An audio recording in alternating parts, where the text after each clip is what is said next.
Howdy folks, Andy Fireblade Muzzer here, and we're on the Behringer Wave, and I'm going to show you basically the settings for an init patch, because the Wave doesn't have an init patch.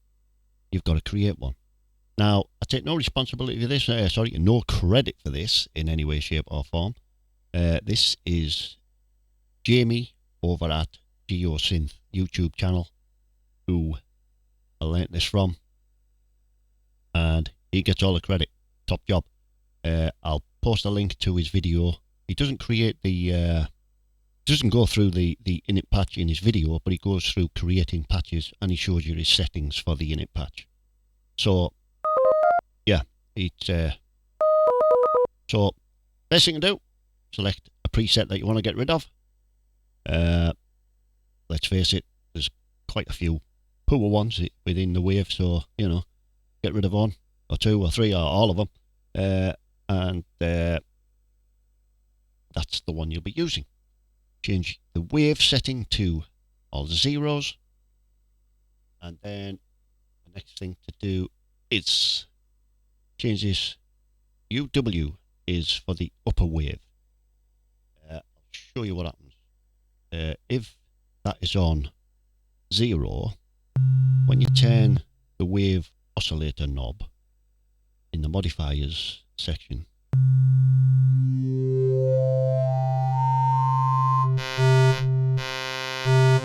you get that happen when you go into the upper waves. Whereas put that to 1,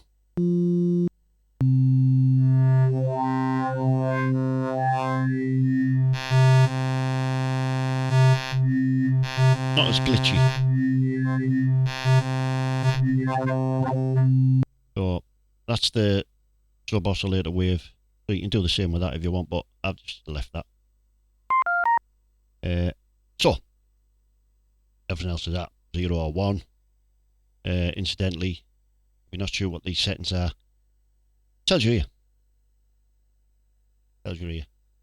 That's your upper wave, and the sub wave, that's the settings for the pitch bend wheel. There are 2 settings for the pitch bend wheel.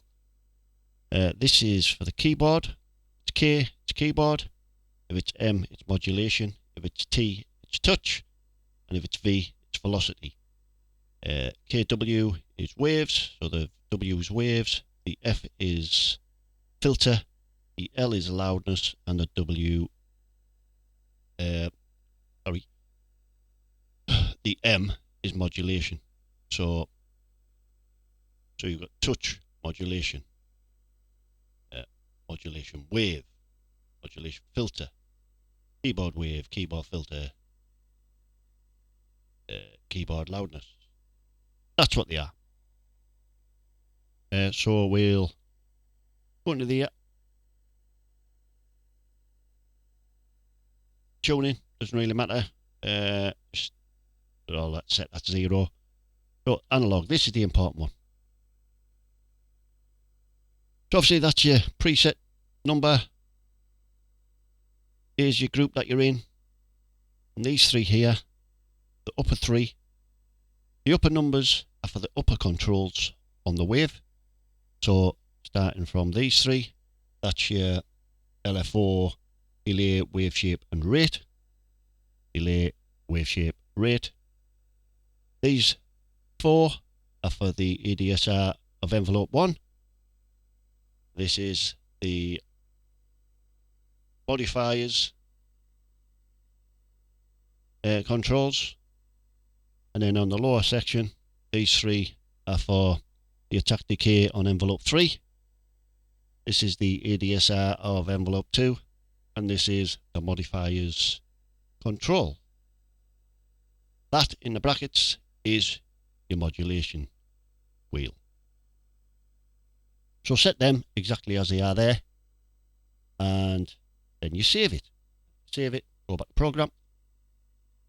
You want to come over to here, DTF.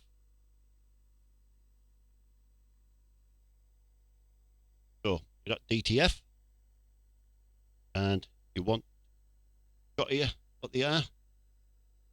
8 in it, that will just reset the whole synth. Show you. There you go. Reset to factory settings. That resets the whole synth. But once you come out of that, it'll put you back over here. So make sure you navigate over to there. So if you press 9, that's then telling the synth you're wanting to save. And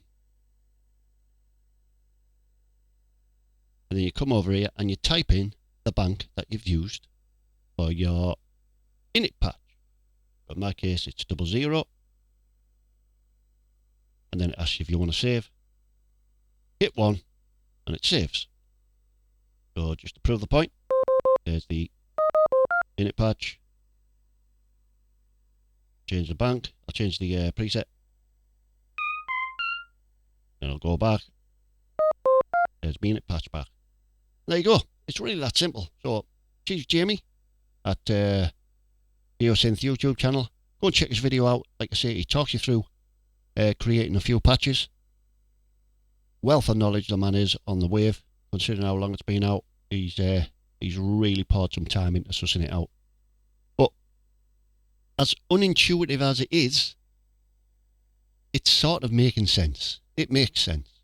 And bear in mind, people are moaning about how unintuitive it is. It's not that unintuitive. Bear in mind, this is a clone. And that's how the PPG Wave was. That's what you had to do. So people cried out for a clone of the PPG Wave. Behringer brought them one. And this is what he did. And you know what? I love it for it. Because it's synth you have to use. You don't just play it. You don't just turn it on and get instant gratification by picking a preset and playing. You've got to use it. You've got to go into the menus and do things and mess with settings to get the best out of it. It's an incredible synth. Absolutely incredible. So versatile, very powerful. There's nothing in my synth arsenal that sounds like it. It's unique. So anyway, that's enough of glazing the Behringer Wave. Let's go and buy one. Go and buy one now. Let's shill it. Go and buy one. They're incredible. Best synth ever. Who needs a third wave when you've got a Behringer Wave for fifth of the price? Even less. Less than sub £600 versus £5,000. Yep. Know what you want, I'll have. Anyway, that's enough of that. Thanks for watching. Cheers, Jamie at GEOsynth. And go and check him out, guys. Catch you later. Tally bye.